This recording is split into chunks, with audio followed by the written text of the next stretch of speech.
The air was thick with the scent of death, a heavy, cloying presence that seeped into the very stones of the underworld. In the shadowy depths where the light of the sun could not reach, Nergal, the god of the underworld and war, sat upon his throne of bones, his dark eyes fixed on the flickering flames that danced along the walls of his infernal domain. The cries of the dead echoed through the halls, a constant reminder of his dominion over all that lay beneath the earth. But even in his kingdom of eternal night, the voices of the living could reach him. Marduk's summons had been clear, a command that could not be ignored. The giants had defied the divine order, and the balance of the world teetered on the edge of chaos.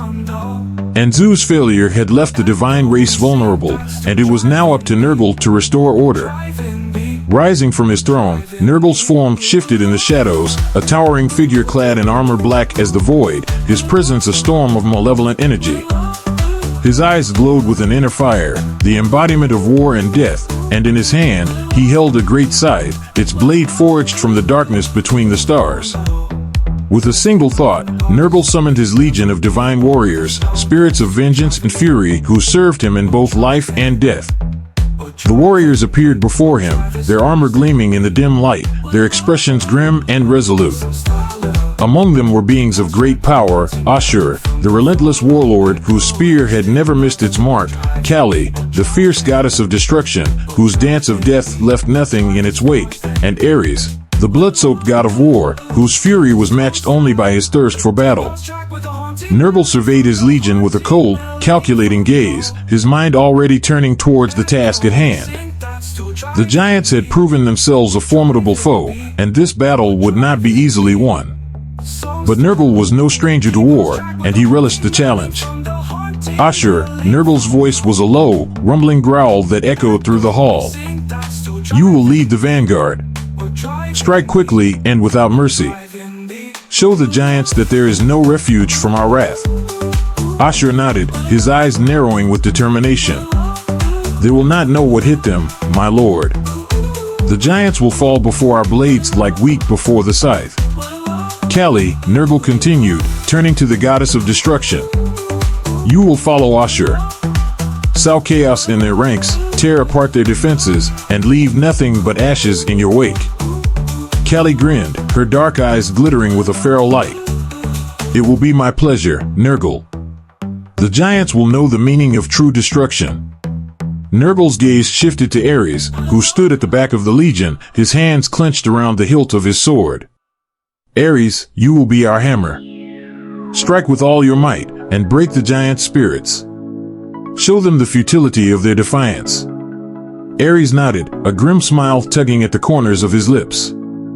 They will beg for death before we are through with them. Satisfied, Nergal raised his scythe, the blade gleaming in the dim light. We march to war, my warriors. The giants have defied the gods, and for that, they will pay the ultimate price. Let us remind them why the underworld is a place of fear. With a deafening roar, the legion of divine warriors surged forward, their forms dissolving into shadows as they swept through the halls of the underworld and out into the world above. Nergal led them, his presence a dark cloud that blotted out the light, his eyes fixed on the distant mountains where the giants had made their camp. The battle begins. The giants had gathered in the highlands, their massive forms silhouetted against the sky as they prepared for the coming battle. Uthrog, the leader of the giants, stood at the forefront, his eyes scanning the horizon for any sign of the approaching enemy. His kin, Svarog and Yagther, stood by his side, their expressions grim and resolute. The gods will come for us, Uthrog said, his voice a deep rumble that carried across the mountains. They will not let our actions go unpunished. But we are giants, born of the earth and the stone. We will stand against them, and we will fight with all our strength. Svarog grunted in agreement, his massive arms crossed over his chest. Let them come. We will crush them, just as we crushed the humans. The gods are no different, they bleed just like the rest. Yagther bared his teeth in a savage grin. I look forward to it. Let them try to take what is ours. But even as they spoke, a darkness began to spread across the sky, blotting out the light of the sun. The air grew cold, a chill that seeped into their bones, and a low, ominous hum filled the air. The giants tensed, their eyes narrowing as they realized that the gods had already arrived. From the shadows, Nergal emerged, his form a towering figure of death and destruction. The divine warriors flanked him, their eyes glowing with a fierce, unholy light as they advanced towards the giants. Uthrog, Nergal's voice was like the tolling of a funeral bell, deep and resonant. You have defied the gods, and for that, you will suffer. Surrender now, and I may yet show mercy. Resist, and I will bring the full force of the underworld upon you. Uthrog met Nergal's gaze without flinching, his eyes filled with a fierce determination. We are not afraid of you, Nergal, he growled. We will fight, and we will die if we must. But we will not bow to your will. Nergal's expression remained impassive, though there was a flicker of something dark and dangerous in his eyes. So be it, he said quietly. Let the battle begin. With a wave of his hand, Nergal unleashed his legion upon the giants. The divine warriors charged forward, their weapons flashing in the dim light as they clashed with the giants in a violent, chaotic melee. The Clash of Titans. The battle was a symphony of destruction, a cacophony of metal on stone, of roars and screams that echoed through the mountains. Ashur led the charge, his spear slicing through the air with deadly precision as he struck at the giants with relentless fury. Kali followed close behind, her movements a blur as she danced through the battlefield, her hands wreathed in flames that consumed all they touched. The giants fought back with equal ferocity, their massive fists smashing into the divine warriors with bone-crushing force. Sverig roared as he swung his great club, the weapon cleaving through the air with the power of a falling star. Yagther tore through the ranks of the divine warriors, his teeth bared in a savage snarl as he relished the taste of battle. But Nergal was everywhere, his presence a shadow that stalked the battlefield, his scythe reaping the souls of those who fell before him. He moved with a cold, calculating precision, his strikes swift and deadly, his eyes never leaving Uthrog.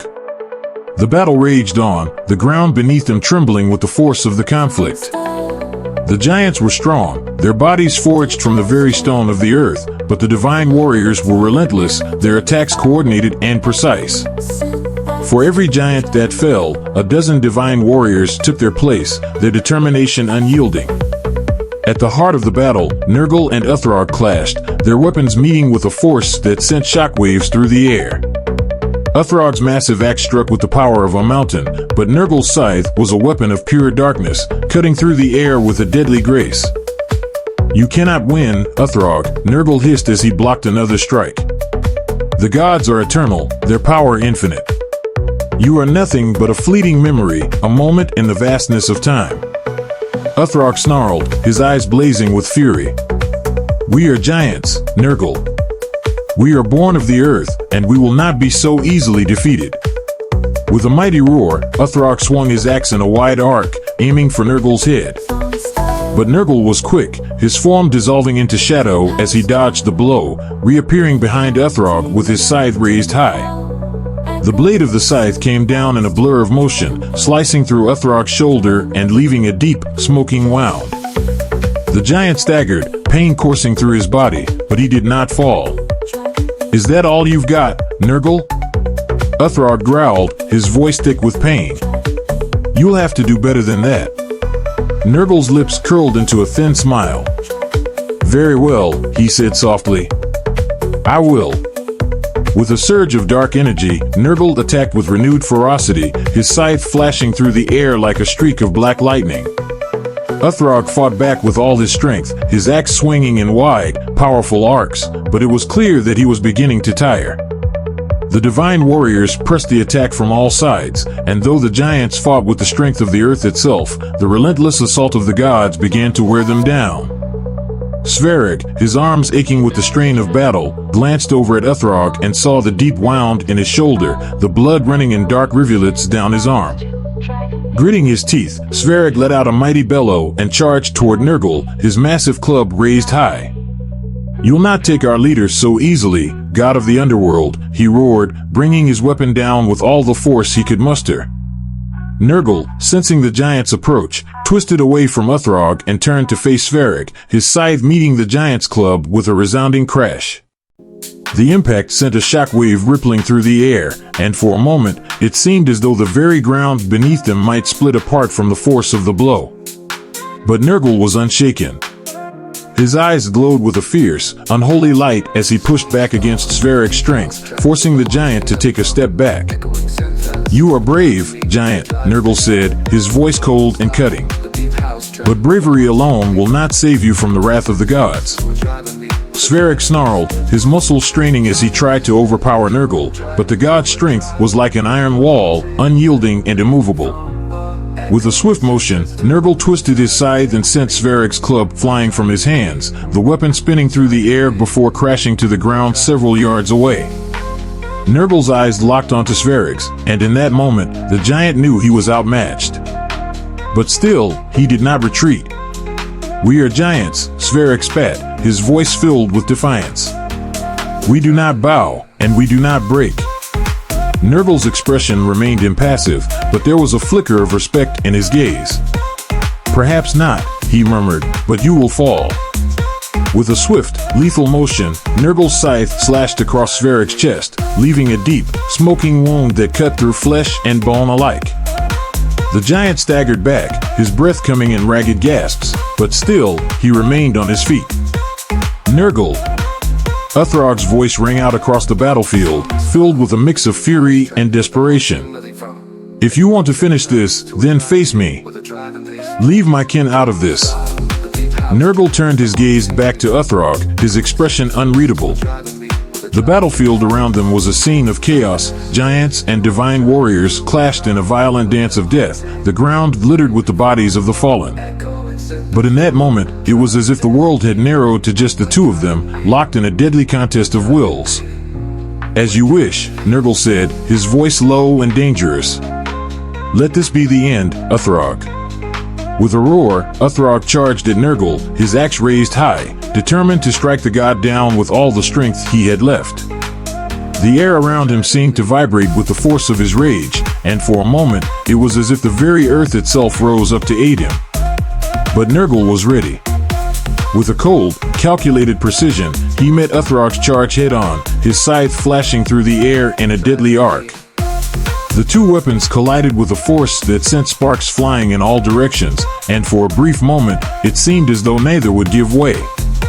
Then, with a twist of his wrist, Nergal deflected Uthrog's axe to the side, leaving the giant open to attack. In a blur of motion, Nergal's scythe swept upward, cutting deep into Uthrog's chest and sending the giant staggering back with a cry of pain. Uthrog's axe slipped from his grasp as he fell to one knee, blood pouring from the wound in his chest. The strength that had carried him through countless battles was finally failing him, and as he looked up at Nergal, he knew that this was the end. But still, there was no fear in Uthrog's eyes. Only a deep, unyielding resolve. "Do it," Uthrog growled, his voice hoarse with pain. "Finish it, Nergal.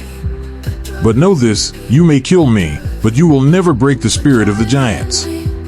Nergal stood over Uthrog, his expression inscrutable as he gazed down at the fallen giant. The battlefield around them had fallen eerily silent, the clash of weapons and the cries of battle fading into the background as all eyes turned to witness the final moments of the fight. But Nergal did not strike. Instead, he lowered his scythe, his gaze fixed on Uthrog's defiant expression. "You are beaten, Uthrog," Nergal said, his voice low and cold. "But you have fought well. You have shown the gods that the giants are not to be underestimated." Uthrog's breath came in ragged gasps, his body trembling with the effort of staying upright. "So, is this how it ends?" he asked, his voice thick with bitterness. "You kill me, and the giants are left leaderless, broken by the gods?" Nergal was silent for a long moment, his eyes narrowing as he considered the giant's words. Then, slowly, he shook his head. "No," he said quietly. "I will not kill you, Uthrog. The giants will not be broken this day." Uthrog's eyes widened in surprise, and for a moment, he seemed at a loss for words. "Why?" he finally managed to ask. "Why spare me, when you could so easily end this?" Nergal's gaze was cold, calculating. "Because a dead leader serves no purpose. The giants need someone to guide them, someone to ensure that they do not make the same mistake again. You are that leader, Uthrog. But understand this, if you defy the gods again, there will be no mercy. The next time we meet, it will be the end. Uthrog was silent, his gaze locked on Nergal's. The weight of the god's words hung heavy in the air, and for a moment, it seemed as though the entire world had stilled, waiting for his response. Finally, Uthrog bowed his head, a gesture of both exhaustion and acceptance. I will abide by the pact, he said quietly. The giants will not rise against the gods again. But know this, Nergal, the day will come when the giants will no longer be content to live in the shadows. And when that day comes, there will be no peace between us. Nergal's expression remained impassive, though there was a flicker of something dark and unreadable in his gaze. That day is not today, he said simply. Remember your oath, Uthrog, and the giants may yet live to see it. With that, Nergal turned and walked away, his scythe held loosely at his side, his steps measured and deliberate. The divine warriors followed in his wake, their expressions grim but victorious, their weapons still dripping with the blood of the giants. Uthrog watched them go, his body trembling with pain and exhaustion. Sverig and Yakther moved to his side, their faces lined with concern as they helped their leader to his feet. We lost, Uthrog, Sverig said quietly, his voice filled with a deep, simmering anger. But we are not broken. The giants still stand. Uthrog nodded, his gaze distant as he stared out at the battlefield, littered with the bodies of the fallen. Yes, he murmured, we still stand. But we must learn from this. The gods are powerful, and we cannot afford to challenge them lightly. Yakther grunted in agreement, his teeth bared in a savage grin. Let them think they've won, he growled. We'll bide our time, grow stronger, and when the day comes, we'll crush them underfoot. Uthrog was silent for a long moment, his eyes narrowing as he considered Yakther's words. Perhaps, he said finally, but we must be patient. The giants have lost too much today. We cannot afford to lose more. With a heavy sigh, Uthrog turned away from the battlefield and began the long, painful trek back to their mountain home. The giants had been defeated, but they were not destroyed. They would rebuild, recover their strength, and in time, they would rise again. But for now, the world belonged to the gods. And in the shadow of that knowledge, the giants would wait, their spirits unbroken, their resolve hardened by the fires of defeat. The aftermath. The victory had come at a cost. The divine warriors, though triumphant, bore the marks of battle, armor dented, weapons dulled, spirits heavy with the weight of the lives they had taken. Nergal led them back to the underworld, where the darkness embraced them, wrapping around their weary forms like a shroud. In the great hall of the underworld, Nergal dismissed his warriors with a wave of his hand, his gaze distant and thoughtful. The battle had been won, the giants subdued, but there was no joy in the victory. Only a cold, lingering sense of inevitability. As the last of the warriors departed, Nergal remained alone in the hall, the flickering flames casting long shadows across the stone walls. His scythe rested against the throne of bones, its blade still stained with the blood of giants. Marduk's voice echoed through the silence, a commanding presence that filled the hall. Nergal, he said, his tone even but carrying the weight of authority. You have done well. The giants have been humbled, and the pact restored. Nergal bowed his head in acknowledgement, though his expression remained impassive. The giants were strong, but their strength was no match for the will of the gods. Uthrog has sworn to abide by the pact, and I believe he will keep his word, for now. Marduk's golden eyes gleamed in the darkness. For now, he repeated, his voice tinged with a note of caution. But we must remain vigilant. The giants are not easily broken, and they will not forget this day. Nergal nodded, his gaze distant. They will recover, as they always do. But they have learned that defying the gods comes at a great cost. It will be some time before they dare to challenge us again. Marduk's expression softened, though there was still a lingering tension in his gaze. You have done what needed to be done, Nergal. The balance has been maintained. But be wary, Tiamat's anger still burns, and the future is uncertain. We may have won this battle, but the war is far from over. Nergal's eyes narrowed, his thoughts turning to the goddess of wrath, whose grief for her brother Anzu had transformed into a deep and abiding hatred. Tiamat is dangerous, he said quietly. But she will not act rashly. She knows the consequences of defying the gods. Marduk nodded, though there was a note of unease in his gaze. Even so, we must be prepared for whatever may come. The world is changing, Nergal, and the old ways are being tested. We cannot afford to be complacent. Nergal met Marduk's gaze, his expression firm and resolute. I will be ready, Marduk. Whatever the future holds, the gods will not falter. The underworld will stand with you, as it always has. Marduk's gaze lingered on Nergal for a moment longer before he nodded, his expression softening. Very well, he said. Return to your domain, Nergal. Rest and recover your strength. The battles to come will test us all. With that, Marduk's presence faded, leaving Nergal alone in the silent hall. The god of the underworld and war stood motionless for a long moment, his thoughts churning with the events of the day. The battle had been won, the giants subdued, but the future remained uncertain, shrouded in the same darkness that filled his domain. But Nergal was not one to fear the unknown. He was the god of death and war, the guardian of the underworld, and he would face whatever came with the same cold, unyielding resolve that had carried him through countless battles. Turning away from the empty hall, Nergal moved through the shadows, his scythe in hand, the flames of the underworld burning around him. The darkness embraced him like an old friend, and as he descended deeper into his domain, he prepared himself for the challenges that lay ahead. For the gods, the victory over the giants was only a temporary reprieve. The world was changing, the ancient pacts strained by the weight of time, and the seeds of discord had been sown. But Nergal would be ready. He had faced the wrath of giants and emerged victorious, and he would face whatever came next with the same determination. In the darkness of the underworld, Nergal waited, his scythe gleaming in the firelight, his eyes burning with the promise of war. The future was uncertain, the path ahead shrouded in shadows, but Nergal would walk it without fear.